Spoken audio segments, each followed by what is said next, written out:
At this time, we're going to receive our offering, our regular morning offering. I'm going to ask our deacons, Ronnie Carlwhite, Timber, if they'll come. We'll receive the morning offering.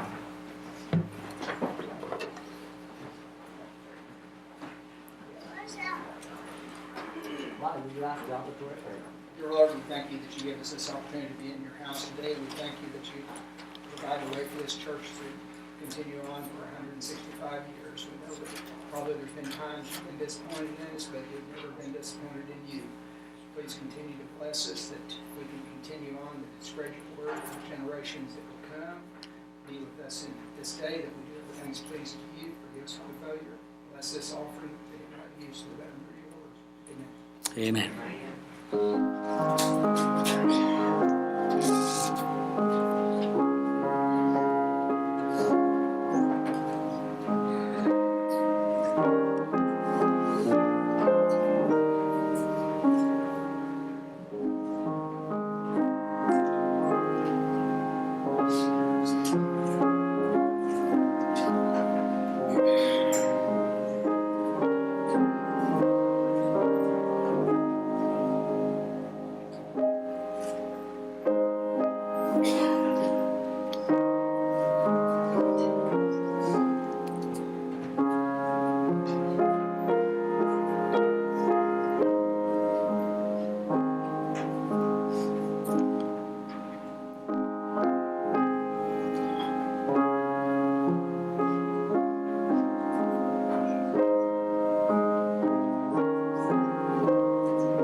Thank you, Karen.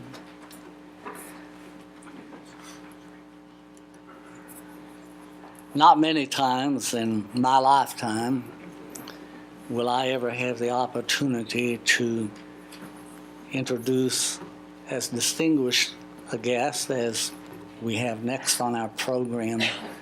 And I personally can say I just feel so blessed that we were able to have Brother Eddie Crook come and be with us in our service, and his wife. I don't want to leave her out because she's a pretty important person in this duet here. But it is certainly a privilege and an honor to have him to be here today. And I think that when he finishes his part of the service today, that you're all going to be in agreement with me that there probably is not another one as good or not as ever going to be as good as he is when it comes to the talent that the Lord has blessed him with. I always try to say to people, the Lord blesses people with the talent, but he also then expects them to work and to use it. So I can probably tell you, and I'm sure Brother Eddie would tell you that it just didn't all happen overnight, that it takes a lot of work and time. And so we are privileged to have him with us today. And without saying any more, Brother Eddie, if you'll come, he's going to play for us. And I don't know, he may want to speak a little. I don't know. These guys tell me you're more of a player than you are a speaker, but you can do both with us. Boy, you just barely missed clearing that thing. I've hit my head on that speaker right there as you came by. You were just short enough to make it, Eddie. I practiced while ago. Okay. Brother Eddie Cook. I'll get down here. Well, good morning. Good morning. Like Brother Parsons says, I'm not known for my speaking. I'm too much of a hillbilly to talk much. So anyway, from down in Middle Tennessee, and it's a privilege to be here. This reminds me a lot of my childhood experiences in Middle Tennessee, small country churches, and I still think we need more of them myself. I mean, I go to a pretty good sized church, and I like this congregation like this. It's really good. And appreciate Brother Parsons inviting us up and the church having us. I've been playing piano for a long time. I know a lot of songs, and it's always a challenge to know which songs to play. So for the different situations, and I'll play a few of my favorites and get started, and maybe later we'll take some requests and see what y'all like to hear. Plus, I think it's impressive that they brought in this nice piano. Really.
time clock back there.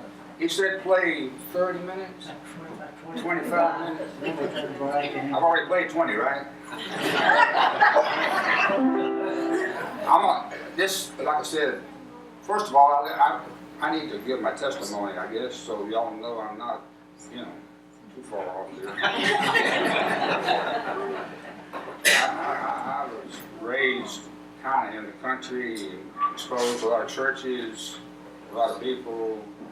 I had some grandparents, not grandparents, an aunt and an uncle that I stayed with when I was a little boy. You stayed. I was born in Nashville, Tennessee. Okay, city of Nashville. So went to school there through the 4th grade, and city school, all the good stuff. And my parents, they were from about 60 miles east of Nashville. And 60 miles east of Nashville is kind of like 60 miles north of Springfield. So anyway, they decided they were going to build them a house and move back up into what we call the country. And so here I am in Nashville taking piano lessons, and everything moving along pretty good. I started when I was 5 years old, by the way. You're wondering, I guess. So we moved up there. I was 10 years old, I believe, and went to the 5th grade. Moved from Nashville City Schools to a country school, 2 rooms, no plumbing. Y'all have probably experienced that around here somewhere.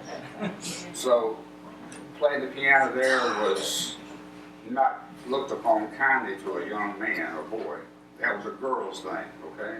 So for a while we had a few fights, and then plus my name was Crook. That was there's been a fight for years about that. So anyway, no piano lessons there. Grew up there in the country. Went to a little country church, a Methodist church. That's where my aunt and uncle went, I guess. Anyway, I used to stay with them before we moved up there. When we lived in Nashville, I'd go up and spend the summer with them. You talk about the bicycle. That's where I learned to ride a bicycle. It was on a gravel road there by their house, So anyway, every night they would read the Bible and pray after supper. Talk about a witness. They were a witness by their life living. They never did hammer on me much, although my uncle did take me to some revivals, little storefront, what we call storefront revivals, and that had come from it. But anyway, later on in life, God worked with me for a long time under conviction, and finally He saved me. I've been going with Him a long time now, so anyway, enough of that. So this song here was one that I learned to play when I was sort of a little boy, and it reminds me of this church a little bit. It's called the Church in the Wildwood. This is not so much Wildwood, but it's right around them anyway.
she passed on to her rewards.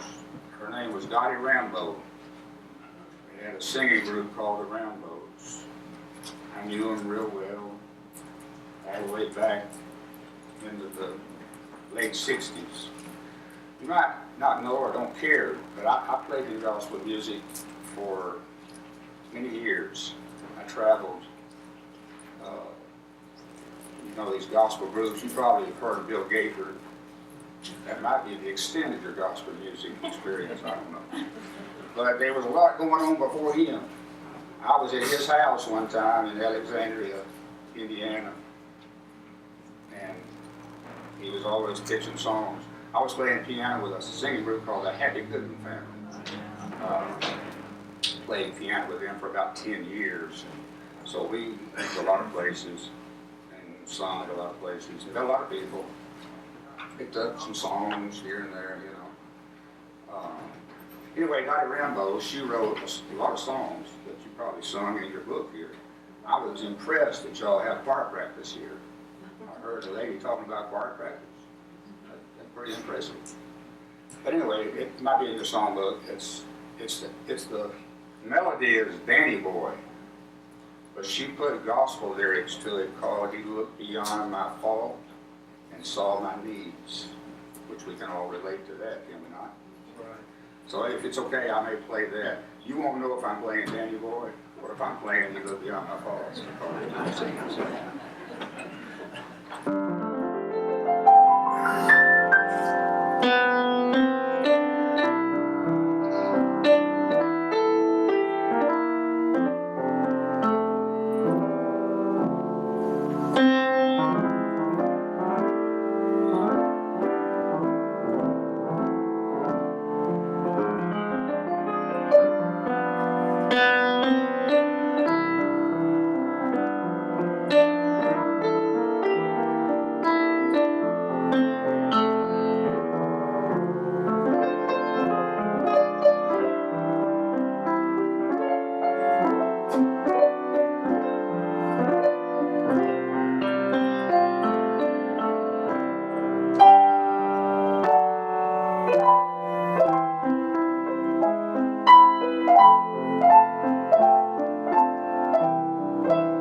I'll do one more, Yeah, if you would. and And then I'll take you for a you'll break. take over and talk for about 30 minutes. No, hopefully not.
What a marvelous job, man.